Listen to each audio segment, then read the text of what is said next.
अस्सलाम वालेकुम दोस्तों, मां यहाँ अली वकार ऐं अॼु तव्हांखे ॿुधाईंदुसि त कीअं तव्हां फ्री में ऑस्ट्रेलिया वञी सघो था। न तव्हांखे आइलेट्स यानी अंग्रेज़ी जी टेस्ट ॾियणी पवंदी, न ई तव्हांखे कोई वॾो जेको आहे मतिलबु कंहिं मसइले खे मुंहुं ॾियणो पवंदो। इंतिहाई आसान तरीक़े सां तव्हां ऑस्ट्रेलिया वञी सघो था।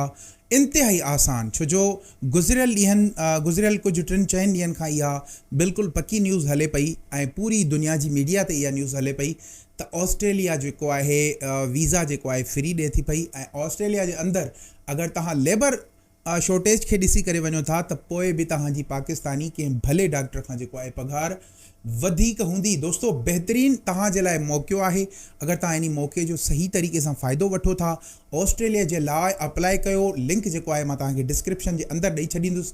उन ते वञी टोटली जेके वीज़ास पॉलिसीज़ आहिनि उन खे जेको आहे तव्हां चङी तरह जेको आहे आइडेंटिफाई कयो। ऐं ऑस्ट्रेलिया जे अंदरि अगरि तव्हां वञो था त तव्हांजो जेको टिकट जो ख़र्चु आहे, जेको तव्हांजो ॿिया अख़राजात आहिनि, काफ़ी सारा अख़राजात जेको आहे तव्हांखे ऑस्ट्रेलिया जी गवर्नमेंट ॾिए थी पई।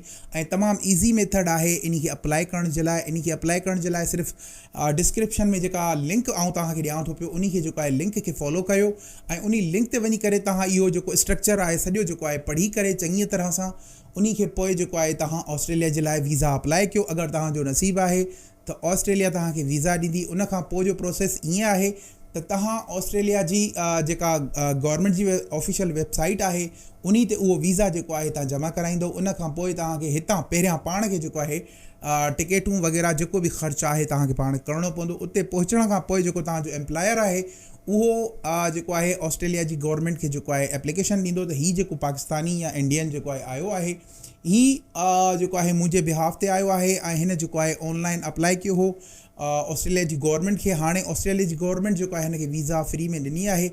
उन खां पोइ तव्हांखे $10,000 जेको आहे ऑस्ट्रेलिया जी गवर्नमेंट जेका आहे उहो जेको लाइन ख़र्चु तव्हां करे विया आहियो, जेको तव्हां जेको आहे एजेंट खे पैसा जेको आहे ॾिना आहिनि, जेको बि तव्हां ख़र्चु कयो आहे उहो टोटली ख़र्चु जेको आहे तव्हांखे ऑस्ट्रेलिया जी गवर्नमेंट अखरनि में जेको आहे $10,000 जेको आहे तव्हांखे पे कंदी। इंतिहाई बहितरीनु मौक़ो आहे दोस्तो सिंधियो। अगरि तव्हां वञणु चाहियो था, पंहिंजी ज़िंदगी खे बहितरीनु करणु चाहियो था त हीउ वक़्तु अथव, हीउ वक़्तु न विञायो। तव्हां काफ़ी सारो कुझु करे सघो था ऐं ज़िंदगी में तव्हां बि अॻे वधी सघो था। आहे न ज़फ़र भुट्टो साहिबु आहे, उहो अमेरिका में रहे थो, इम्तियाज़ चाढ़ो आहे ऐं ॿिया काफ़ी सारा जेका आहिनि दोस्त आहिनि अमेरिका जे अंदरि। हुननि पंहिंजी ज़िंदगी खे बूस्टअप कयो आहे, पाकिस्तान जी करंसी खे बि हुननि बूस्टअप कयो आहे।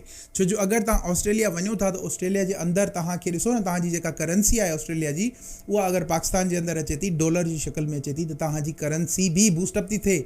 तव्हां पाकिस्तान खे छॾे वञण वारा कॾहिं बि न आहियो, न ई तव्हां वेंदो। पाकिस्तान खे बूस्टअप कयो। हिन वक़्तु पाकिस्तान जा जेके मुआशी हालात आहिनि तव्हां ॾिठा आहिनि त केॾा ख़तरनाक हली रहिया आहिनि।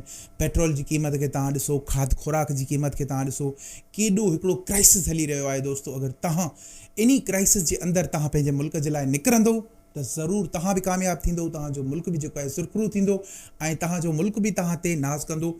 त दोस्तो, तव्हां लिंक में जेको आहे वञी करे अप्लाई कयो। अगरि तव्हांजो नसीबु हूंदो त तव्हांखे ज़रूरु वीज़ा मिलंदो। उन खां पोइ जेको आहे बाक़ी जो प्रोसेस आहे ऐं उन ते बि ज़रूरु जेको आहे वीडियो ईंदी ऐं मां बि अप्लाई कयां थो इंशा अल्लाह ताला। ज़रूरु जेको आहे असां ऐं तव्हां कामयाबु थींदासीं दोस्तो।